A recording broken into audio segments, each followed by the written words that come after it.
Chittagong railway polo গ্রাউন্ডের TA office তিনতলা ভবনে চলছে সংস্কার কাজ। নিচতলায় গড়ে উঠছে বিলাসবহুল রেস্ট হাউস। স্টার নিউজের অনুসন্ধানে জানা গেল টিএ অফিস মেরামতে ৭৫,৪১,০০০ টাকা অর্থ বরাদ্দ দিয়েছে সরকার। সেখানে তালিকায় নেই রেস্ট হাউস নির্মাণ। প্রশ্ন তাহলে কেন, কার স্বার্থে বিলাসবহুল এই স্থাপনা? অফিস আদেশ তো নাই যে এটা রেস্ট হাউস হবে। অফিস আদেশ কি আছে? এরকম আদেশ আমি তো পাইনি। এই জিনিসটা করলে এটা আমাদের হেড অফিস থেকে হচ্ছে। এটা তো আমাদের ব্রাঞ্চ অফিস, আমাদের হেড অফিস যেটা আছে সিআরবি, ওনারা বলতে পারবে।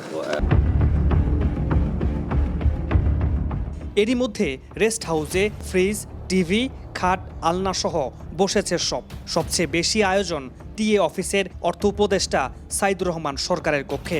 রাখা হয়েছে রাঁধুনি, কেয়ারটেকারও।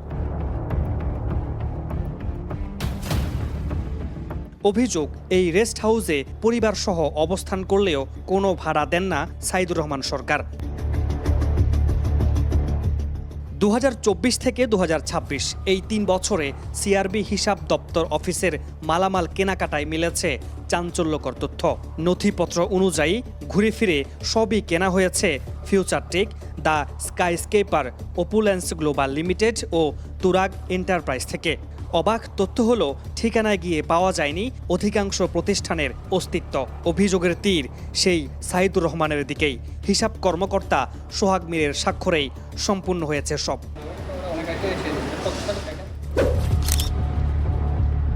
ঘুরে ফিরে আপনারা কয়েকটা প্রতিষ্ঠানেই বারবার কাজগুলো পাচ্ছেন, এটা কি? না, এটা তো বলতে পারি না। কাজটা পাওয়ার জন্য বা নেওয়ার জন্য যে কোনো জিনিসই থাকুক না কেন, তো সেই ক্ষেত্রে আমাদের দায়িত্ব হচ্ছে আমাদের এই বিষয়টা খেয়াল রাখা, যাতে করে এই সিন্ডিকেটটা তৈরি না হয় বা আমরা যেন ওই জিনিসটা করতে না দিই।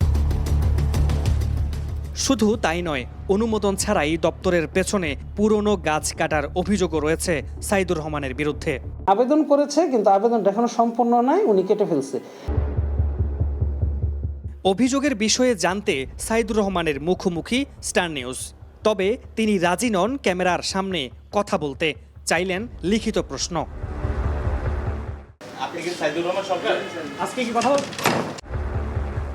কথা বলেননি পূর্বাঞ্চল রেলওয়ের প্রধান প্রকৌশলী, যদিও অনিয়মের বিষয়টি স্বীকার করেছেন বিভাগীয় প্রকৌশলী।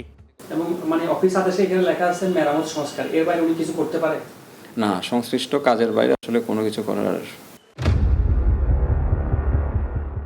এসব বিষয়ে প্রশ্ন ছিল পূর্বাঞ্চল রেলওয়ের হিসাব বিভাগের প্রধানের কাছে, কিন্তু তাকেও ফোন করে পাওয়া যায়নি। আর্থিক বিধি অনুযায়ী বরাদ্দকৃত অর্থ নির্ধারিত খাতেই ব্যয়ের কথা থাকলেও এখানে তা ভিন্ন খাতে ব্যবহারের অভিযোগ উঠেছে। নিরীক্ষা সংশ্লিষ্ট কর্মকর্তার বিরুদ্ধেই যদি বিধি লঙ্ঘনের অভিযোগ থাকে, তাহলে সরকারি অর্থ ব্যবস্থাপনায় স্বচ্ছতা ও জবাবদিহি নিয়েই প্রশ্ন উঠেছে জনমনে। তাই এসব অনিয়ম বন্ধে জড়িতদের বিরুদ্ধে ব্যবস্থা নেওয়ার দাবি সংশ্লিষ্টদের। মামুনুর রশিদ, অভি, স্টার নিউজ, চট্টগ্রাম।